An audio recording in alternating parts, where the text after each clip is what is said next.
I tried to make this a purely football video about the USA ahead of the World Cup 2026, but I simply couldn't, considering what is happening around the world.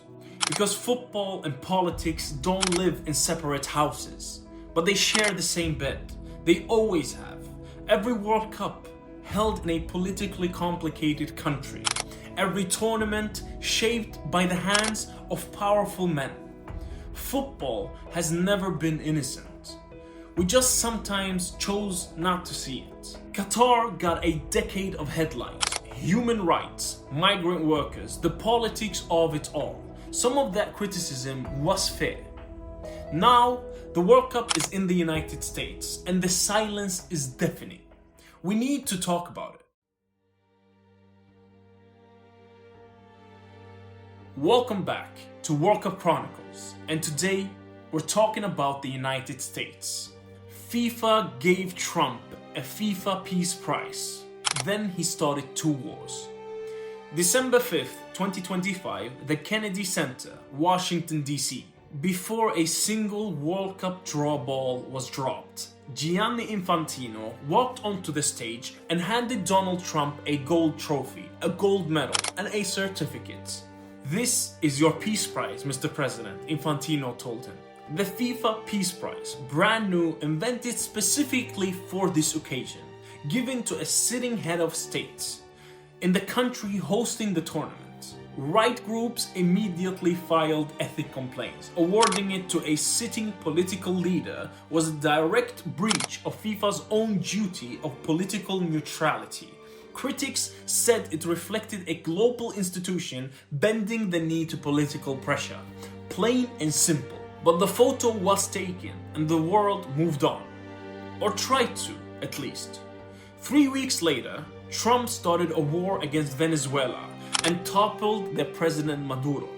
And less than 4 months after receiving the FIFA Peace Prize, the United States and Israel launched a coordinated strike across a dozen Iranian cities, killed nearly 2,000 people, an entire region and world destabilized.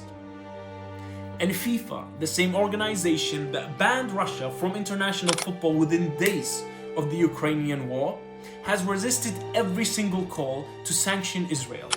Every single one. We need to talk about it. The West criticized Qatar for a decade for hosting the World Cup, while the silence is deafening when it comes to the United States. Over 1 billion people, more than 1/8 of the world's entire population, face some form of travel restriction trying to enter the United States ahead of the World Cup. Teams can play, their fans in many cases cannot watch. Gaza, a genocide that has killed over 70,000 people, tens of thousands of them children, carried out with American-supplied weapons, a war against Iran that has created chaos across the entire Middle East and across the world, and an economic crisis. A military operation to capture Venezuela's president, threats to annex Greenland that rattled every NATO ally. And Iran's football federation said it plainly. After the bombs started falling, they said we cannot be expected to look forward to the World Cup with hope. Their group games were scheduled for Los Angeles and Seattle, but they may not show up, which would make them the first team to withdraw from a World Cup in 75 years. Qatar got a decade of noise. The United States, on the other hand, is getting a peace prize. I'll sit you with that. But the players didn't start those wars, and their story is worth telling. So let's tell it. The United States is the greatest sports nation on earth. So why did they not succeed in football, or soccer as they call it? America produced elite athletes unlike anywhere else on earth. The infrastructure, the college system, the culture of pure competition. Unmatched, but football, and what the rest of the world called football, was always the outsider, the immigrant sport. The one played by kids but on weekends and quietly forgotten by adulthood. It didn't fit. No ad breaks, no guaranteed scoring, a game that could finish 0-0 and be considered a masterpiece. That's not easy to sell in a country built around entertainment. In 1924 World Cup shifted something. The US hosted it, over 3.5 million people attended. The highest average attendance in World Cup history at the time. And out of that energy, MLS was born 2 years later. The MLS was modest, it was clunky, but it survived. And then the internet changed everything. A generation of American kids grew up watching El Clasico at 7 a.m. on a Saturday. They played FIFA obsessively and cared about the big Premier League and Spanish clubs. Social media turned global football into a 24-hour conversation they could finally be a part of. By 2024, professional soccer became number 2 sport among 12 to 17 years olds in America, behind only the NFL. A full generation, different priorities than the previous one.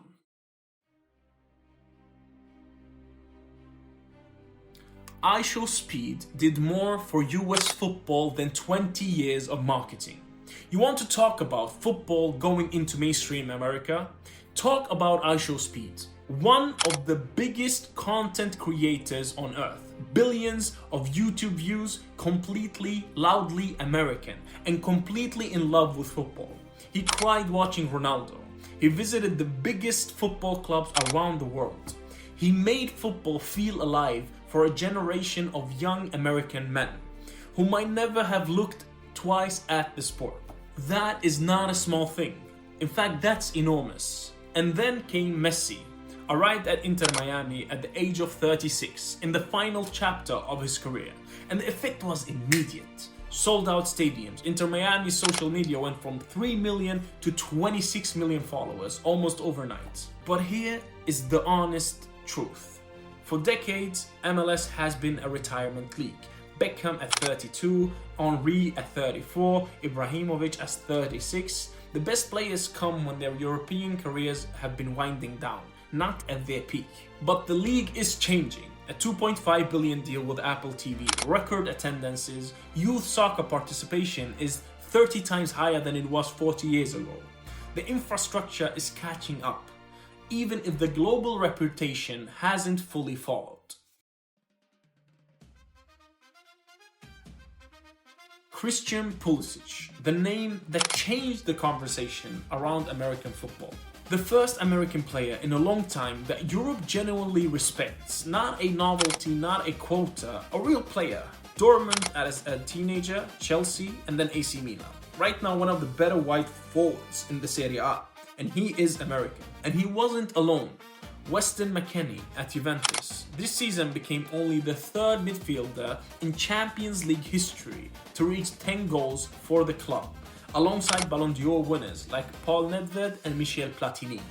An American in that company. And then we have Gio Reyna, arguably the most naturally gifted of all of them.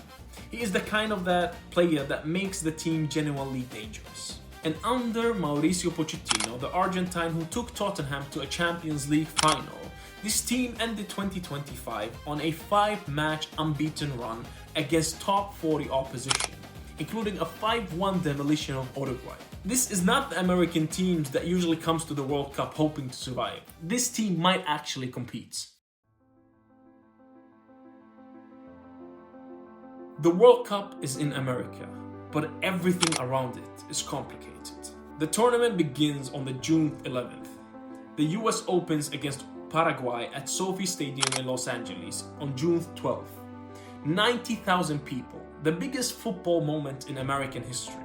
There will be fans from countries whose governments are at war with the host nation, supporters whose visas were denied, an Iranian team whose participation is still uncertain, a FIFA Peace Prize that has aged about as well as you would expect. And there will be Pulisic running at defenders, McKennie winning headers, a generation of American players who grew up dreaming of exactly this moment, a World Cup on home soil in front of their own people. Football and politics go hand in hand. You cannot separate the two. But what lives inside the game, the belief, the sacrifice, the identity, built across years of fighting for respect in a country that didn't fully love the sport back, that's real. I tried to avoid politics for this video, but I simply couldn't. But I also couldn't avoid telling the story of the US national team. both things at once. Welcome to World Cup 2026.